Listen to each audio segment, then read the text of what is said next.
if you are the partner who is hoping that your partner does the work, you could encourage them to start really small. Whenever you're scared of something, you just start really small. Exposure therapy. So you're afraid to apologize. Okay, accept that. You don't have to, oh, I'm so sorry. I'll never do it again. The last 20 years have been a mistake. I'm the fucking worst. Like, you don't have to do that. If that person were to step into an arena that is safe and helps them develop the emotional regulation skill sets that allow their quote unquote learning centers of their brain to come online, then they are capable of developing the language and the skill sets that apology actually does require. You and I don't realize this because we have developed through these massive failures and learning opportunities. Conscious couples, business partners, and individuals, welcome to the Conscious Couples podcast, where we share our life, love story, and relationship expertise to help you consistently cultivate the most magnificent relationship possible. Never again will you feel hopeless and alone in your intimate relationship challenges. We'll help you have the courage to be your authentic self, communicate effectively, and constructively resolve conflict. Having accumulated thousands of hours coaching, speaking, podcasting, and hosting live events with conscious couples all over the world, Alan and I are here to guide you in all things relationships. Thank you again for tuning into the one place where it's not about you or me, it's about the we.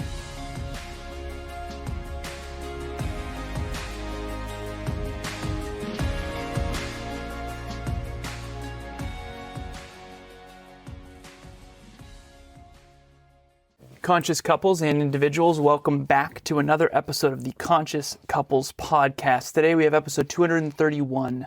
Does your partner struggle to apologize? Before we jump into this episode, I want to remind everyone two things. Number one, we are turning over a new leaf at the Conscious Couples podcast. It's going to have a different look, different feel. Very exciting. We leave it to you to figure out what's different. Get it? Leaf it to you. Turning over a new leaf. Whoa. Excellent work. It's actually a comedy podcast now. I want to remind everyone why we're here, to improve your intimate relationship from the inside out.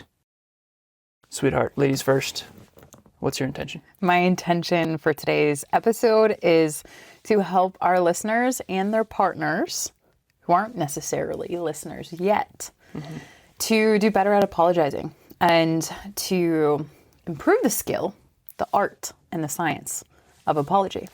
All right, so Emilia has an amazing digital asset that she has created about how to apologize. And we each have come with a discussion question, which I love. This is kind of how I run book club. One big idea and discussion questions. So my question for you that I've come with: why does a sincere apology matter so much?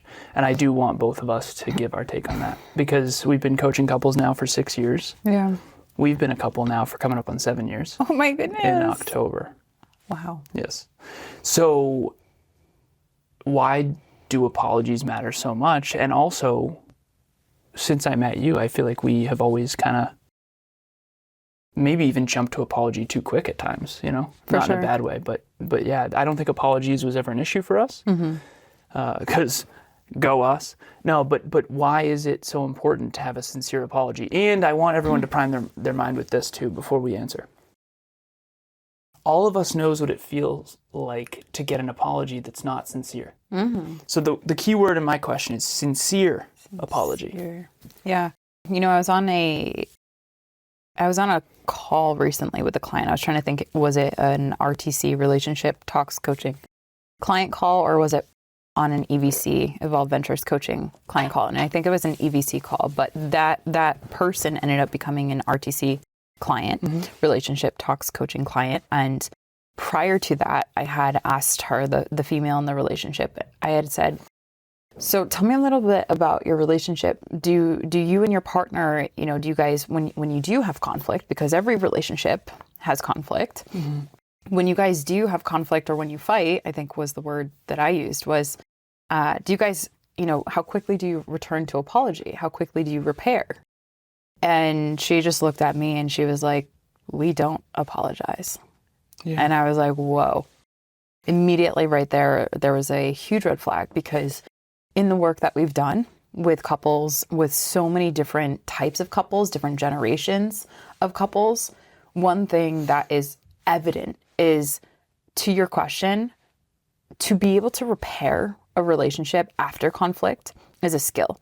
But to be able to do so in a way that can apologize and have sincerity be at the heart of your apology, that helps repair happen so much more effectively, so much faster, and rebuilds the trust that when you have a conflict or when you have a fight, pretty much unweaves the relationship.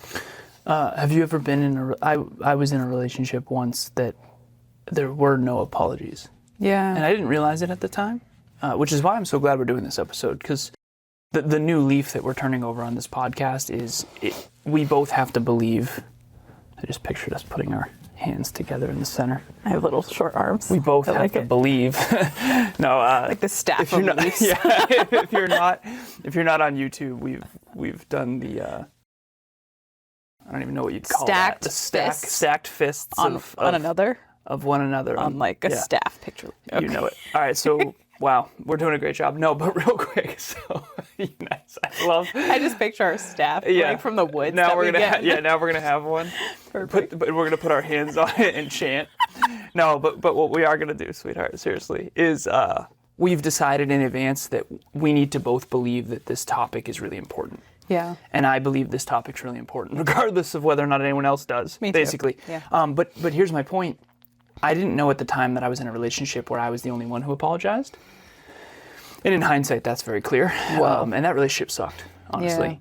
Yeah. And the other thing that I would say before I kick it back to you is, at NLU, when we talk about success, every day, we do an episode every day, and I always say, what character traits would you bet on? Like if you got to have, 10% of the success of an individual, who would you bet on and why? That's a great question. And I was thinking to myself, when you said that couple doesn't apologize, I would not bet on them. I just wouldn't. And I know you might be listening. I could never bet on a couple that doesn't have both partners who are capable of sincere apology. Thoughts? I want to go deeper in that question, because I want to understand, why would you not bet on that? Because of what I said, and then I want to kind of hear your answer of why does a sincere apology matter so much? Because what I said about how sweeping it underneath a rug and not apologizing, trust is at the center point of that. Yeah. And essentially, if I could paraphrase, what you're saying is that someone who is unwilling to apologize and sincerely apologize, or is incapable, let's say they don't have the skill, give them the benefit of the doubt. Why is it that you wouldn't bet on them? You cannot. Because I think I share that. I know you do. Yeah. I knew you would. Yeah. Because it's obvious. Deeply. When you look at it from a high level. Number one would be, you can't really improve as a team. Right. Because if there's no apology and ownership happening, it means there's no external ownership happening. And if there's no external ownership happening, one of the partners is going to have to just and this happened to me in the past, where it was I just kept getting better. Yeah. And I didn't realize this, and I want to share this. I took all the ownership because I had a growth mindset, and I wanted all the growth. And the person who wants the growth, ownership is the best thing ever for growth. Because if I take ownership and then responsibility and I apologize, now I can go work on it. Yeah. Whereas if I tell myself a story that I'm fucking perfect, then that's not only wildly unintelligent, but also why would someone work on something they already think is great? They wouldn't. They wouldn't. And so that's what I would say is the relationship will stagnate and be wildly frustrating for the partner that has a growth mindset. For sure. And who is willing to sincerely apologize. And so if you kind of bring that to answer your question, why does a sincere apology matter so much? Would you say that it is because of the fact that brings the ability to build, adapt and improve? Yeah, builds trust, adapt and improve, and do things differently in the future. Builds trust, allows you to adapt and improve. And if a couple isn't getting better, then that means they are. Well, the other piece of this too is, let's say one partner can apologize and the other partner doesn't, that means one of the partners is always taking on all the responsibility and therefore all the growth. Is that how you felt in that relationship? Definitely. Yeah. And I outgrew her. Yeah. And I left her eventually. And I brought all the stuff I learned into our relationship. So it's like, I remember thinking this when I first met you. I was like, hell yeah. All that horrible 2.5 years paid off because I got better every time. I remember I was taking relationship seminars on the weekend, taking notes. I was reading books, and she wasn't doing anything. Yeah, right. Like that. And in hindsight, I'm grateful that I was the one who like always worked on it. Same. And eventually I realized that I'm the only one working on it, so I should probably leave. Yeah. Which I did. And best decision I ever made was leaving her. Yeah. Second best decision I ever made was DMing you. Cute. Yeah. DM, direct message for those who are maybe not on social needs. I mean, I don't think anyone needs to know what DM is. Hey, you never know. Yeah, for those 78-year-olds. In case my grandma's watching. Yeah, you know? in case Nana is watching at 91 years old or 90 years old. Oh my God. DM means direct message. Do you have a question? I love that you just brought that into the fact that like the work that you're putting in, because there's people who have listened to us and listened to this podcast, and for whatever reason, their partner is not willing to do the work. They're unwilling to kind of do what it takes to get into growth and to improve on skills that they just don't have. Unwilling to apologize, unwilling to develop the skill set and the language and the nervous system regulation that's required for apology to happen. And so the work that the partner who's like growth minded, who's listening to this, and let's say that partner that they have is like not capable and unwilling, like don't worry because not the work. Capable? Okay. Because it's a skill. It seems like you're letting people off the hook, and I don't like that. Yeah, I'm really glad that you said that. Not capable. It's like, well, anyone can apologize. Like, what are we doing here, right? Mm-hmm. So the reason why I say not capable is because I, from a trauma-informed standpoint, understand how the nervous system works. And I understand that many people are literally in a state within their nervous system that makes them incapable of learning new skills and developing. So someone who is in a shutdown, collapsed state, who is constantly thinking that the world is dangerous, that has this carefree attitude that nothing is wrong, is actually deeply insecure and in a shutdown state in their nervous system. And so how would they, because when you say not capable, you mean not capable in that moment. Correct, in that nervous system. Of changing Infinite. That. No, yeah, not capable of changing forever. That's not true. Okay. What I am saying is if that person were to step into an arena that is safe and helps them develop the emotional regulation skill sets that allow their quote unquote learning centers of their brain to come online, then they are capable of developing the language and the skill sets that apology actually does require. You and I don't realize this because we have developed through these massive failures and learning opportunities that we have layers on layers on layers of skill set. The foundational reason why apologies matter so much is because it requires you to be regulated and in a regulated state in order to rebuild trust. So it's not just the words that you say, but it's how you say it and what nervous system you're saying it from that actually builds safety, which is the underneath of trust. So where does someone get started? Obviously coaching, I believe in coaching more than I ever have. So deeply. Yeah. I think podcasts are great to learn and to discuss important topics. I think coaching is where the real work is done. Yeah, I believe that more than ever. Me too. But assuming someone is just listening and not coaching with us, where would they start? I would suggest literally just Googling or going on YouTube emotional regulation techniques. Okay. Starting there. And so like breath work, somatic-based practices, anything that's related to slowing down your breathing and making sure that you're slowing down your pace in a way that is mindful and intentional about going within in your inner world, asking yourself about what are the feelings that you have, what are the thoughts that are coming up. Men tend to completely avoid those practices. Mm-hmm. Women tend to inherently go towards more reflective-based practices, which tend to bring them into learning about emotional regulation skill sets, learning about how to do somatic-based practices, being okay with having a journal. A lot of guys they would never go near a journal with a 10-foot pole, especially in the boomer generation, and it negatively impacts them. And you and I know people that we can think of right now that haven't done any of those practices mindfully, intentionally, and actually invested money in. So that's why I'm saying go on YouTube, search Google, read an article, start with something very small, and then make sure that you're building, because a one and done is not going to do it for your nervous system that has accumulated decades of trauma and neglect that has resulted in chronic inability to actually get the regulation necessary to be able to just admit you're wrong and apologize. So if someone listening or watching this is hoping for an apology from their partner right now, Yeah. I would say, what could they do to encourage that? What initially comes up for me, and I'm super curious about your thoughts let's have too. you use that person anonymously. Yeah, yeah. What could she do? I'm thinking of her right now, Okay. and I'm also thinking of the many people that have been in her chair, but her specifically comes to mind. What I have observed is that women, just like her, will internalize the incapabilities of her male counterparts. And hear me out.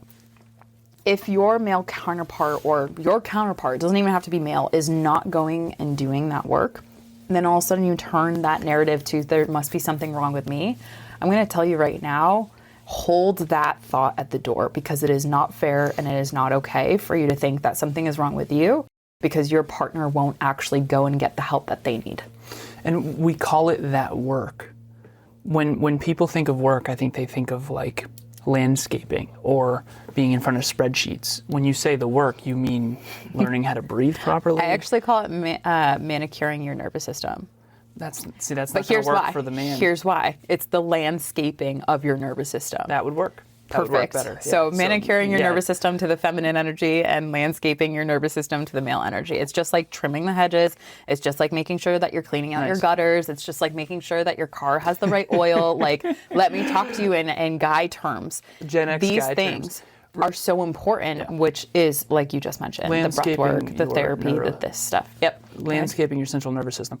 All right, so the one thing that I wanted to jump in here and say is, if you are the partner who is hoping that your partner does the work, you could encourage them to start really small. Because I think about it too, whenever you're scared of something, you just start really small. Exposure therapy. Love it. So you're afraid to apologize. Okay. Oh, accept that. What if you don't have to, oh, I'm so sorry. I'll last never do 20 it again. years. The last 20 years have been a mistake. I'm the fucking worst. Like you don't have to do that. But so what you could do is something small, like, hey, yesterday I was a little bit less kind than I should have been, and I was hangry, and after I ate, I felt better. I'll do better in the future. Like, start small. That will go. I mean, that will go so far. It will go so far. I remember what it was like being in a relationship with someone who didn't do that, and I remember unconsciously and subconsciously it was like, is this ever going to get better? How could our relationship get better if you aren't like taking ownership and then working willing on to it? reflect about Yeah, you what have your to- part was in the equation. Imagine a professional athlete being like, no, I don't want any feedback. I know I dropped the ball, but That's not how this works. yeah, I don't air feedback. ball every shot, never take ownership. Yeah. Team, you guys suck. Like what was right? So it's just weird. It's Yeah. weird that in relationships that's okay, but yet in life, if you don't take ownership at work, like, yeah, that was me, my bad.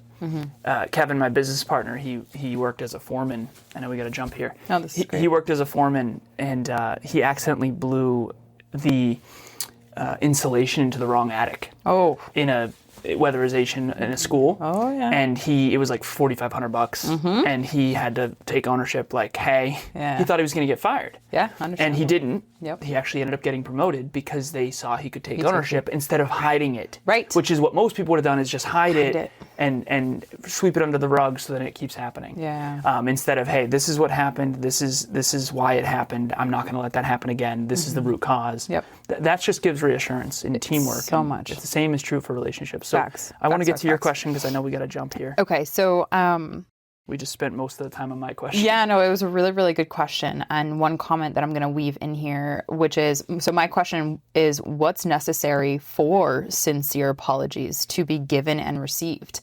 And something that we had mentioned was ownership. And we just talked about that. That is an absolute essential, because if you do not own what is yours, so like you mentioned, starting small, or I realize I really hurt you, that's still ownership. That's still an observation type apology.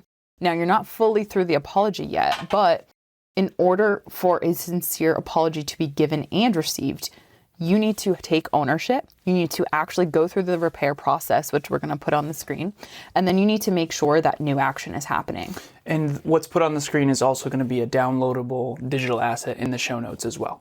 Yep, absolutely. And one thing that I really want to make sure that I share on this episode that I've learned through the research and studying so much about how our nervous system works and why we're honestly so sucky at apologies, is because when we were younger, I want us to go back to the time where we had to say, I'm sorry, to a sibling, forced by a parent or a teacher, say you're sorry, right? Like, or even if you're not, for something that you insincere did, apology. yes, for something that you did and you were forced into the corner or timeout or whatever.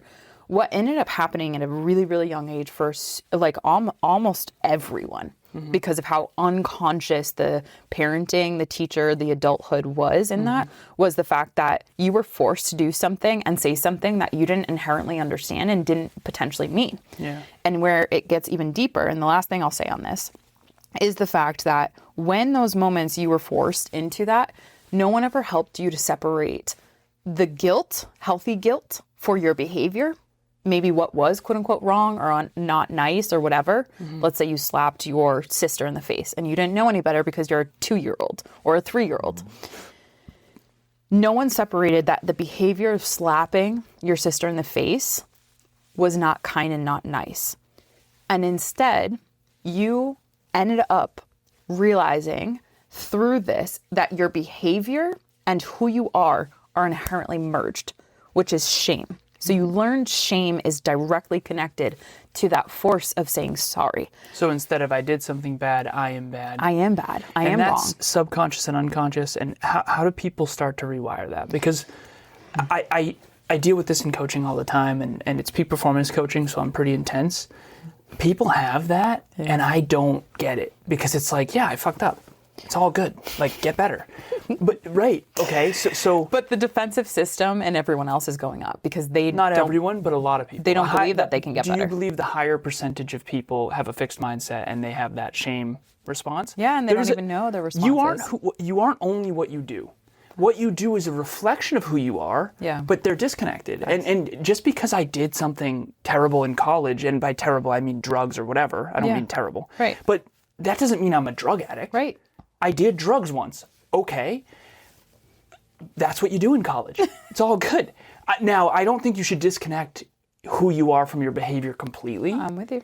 Because your behavior is a reflection of who you are. And I think that's important. But they're not the exact same. And so this whole guilt versus shame thing, it blows my mind.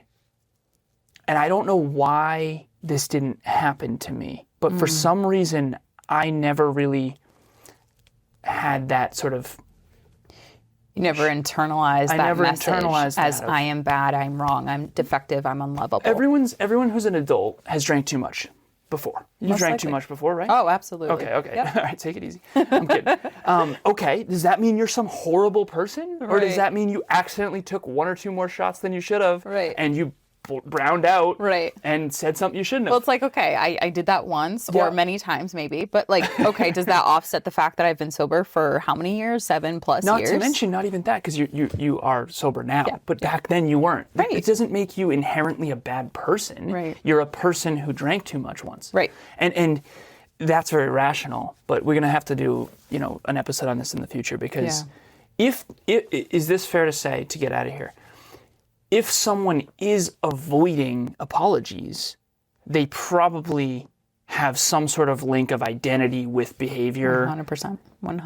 I've never seen the opposite of that. And when people start to learn about their shame response system, their SRS, they start to understand why their behavior, why they get defensive. instead of like, you can't just go near the apology, because going near the apology is also admitting that I'm bad, I'm wrong, something's defective within me, I'm unlovable and I'm unwilling or I'm unable to receive love after I admit this. Because usually when we had to say I'm sorry, there was also a punishment attached to it. So absolutely. Yeah, and conscious parenting would stop that from happening. Withhold love after or something like that. Yeah. Yeah. Okay, well, good. So the summary here is figure out which partner tends to apologize when they are imperfect, because all humans are, and figure out which partner doesn't do this, and then hopefully help them start small. Yeah. What's your takeaway?